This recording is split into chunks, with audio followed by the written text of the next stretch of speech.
কাশ্মীরের পর্যটন নগরী পেহেলগামে ভয়াবহ এক হামলায় প্রাণ হারিয়েছেন ২৬ জন মানুষ, যাদের বেশিরভাগই ছিলেন পর্যটক।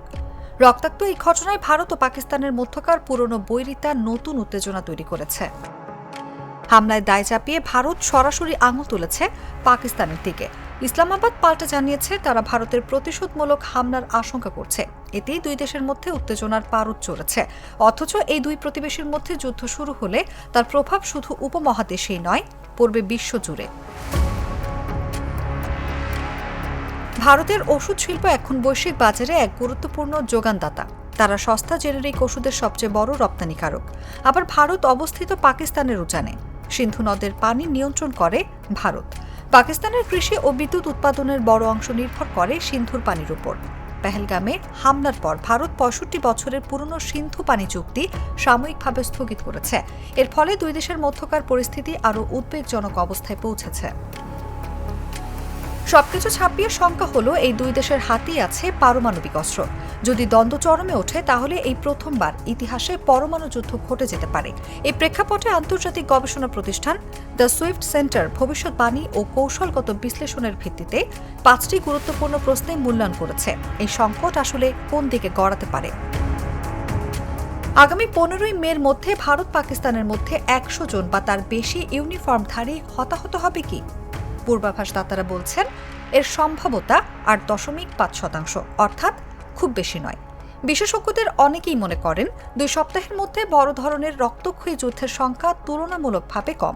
যদিও সীমান্তে গোলাগুলি হতেই পারে, তবুও ইতিহাস বলছে দুই দেশের মধ্যে সরাসরি সেনা সংঘর্ষের ঘটনা খুবই বিরল। ১৯৯৯ সালের কার্গিল যুদ্ধই ছিল সর্বশেষ বড় সংঘর্ষ, যেখানে হতাহতের সংখ্যা ৩ অঙ্ক ছুঁয়েছিল।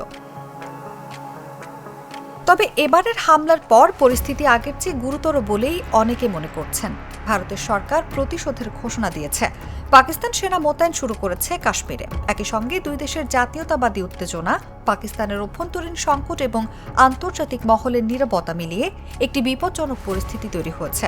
বিশেষ করে যুক্তরাষ্ট্র এখনো পর্যন্ত সক্রিয় কূটনৈতিক ভূমিকা নিচ্ছে না। ৩০ জুনের মধ্যে দুই দেশের ১,০০০ সৈনিক হতাহত হবে কি? ১৫ই মের মধ্যে ১০০ জনের বেশি হতাহত হওয়ার সম্ভাব্যতা ১৯%। বিশেষজ্ঞরা মনে করেন যদি আগামী ২ সপ্তাহে বড় সংঘর্ষ না হয় তাহলে গ্রীষ্মে বড় ধরনের যুদ্ধের সম্ভাবনা খুবই কম।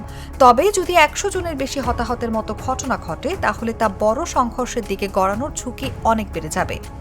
একজন বিশ্লেষক বলেন, এই সংখ্যা ছাড়ালে দুই দেশের রাজনৈতিক আবহ অনেক উত্তপ্ত হয়ে উঠবে। তখন শান্তির পথ বন্ধ হয়ে যেতে পারে।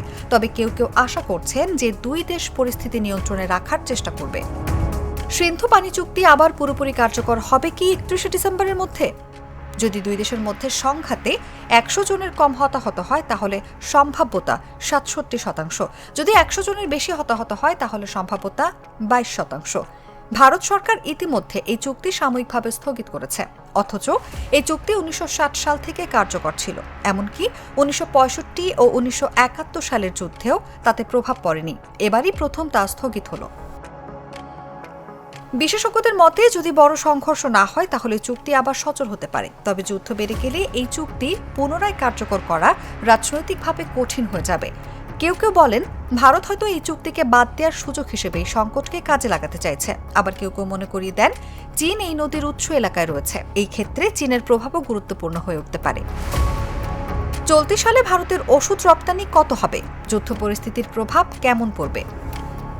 ১০০ জনের বেশি হতাহত হলে আনুমানিক $২৯ বিলিয়ন, ১০০ জনের কম হলে আনুমানিক $৩১ বিলিয়ন।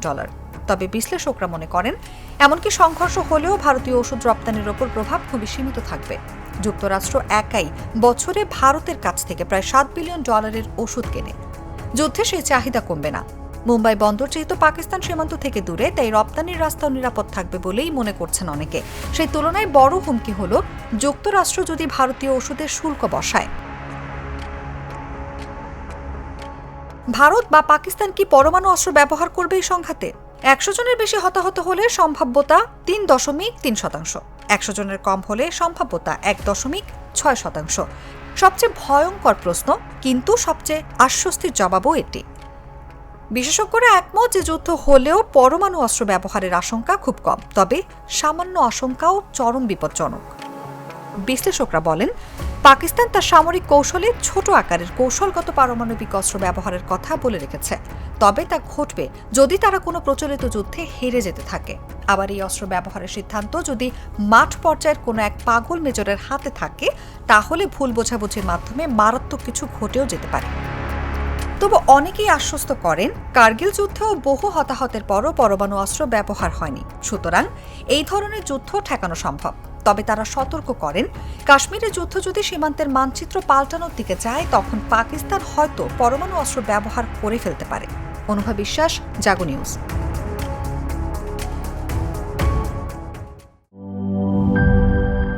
বান্ডেল থাকলে প্রতি সেনমানিতে টাকা বাঁচবে।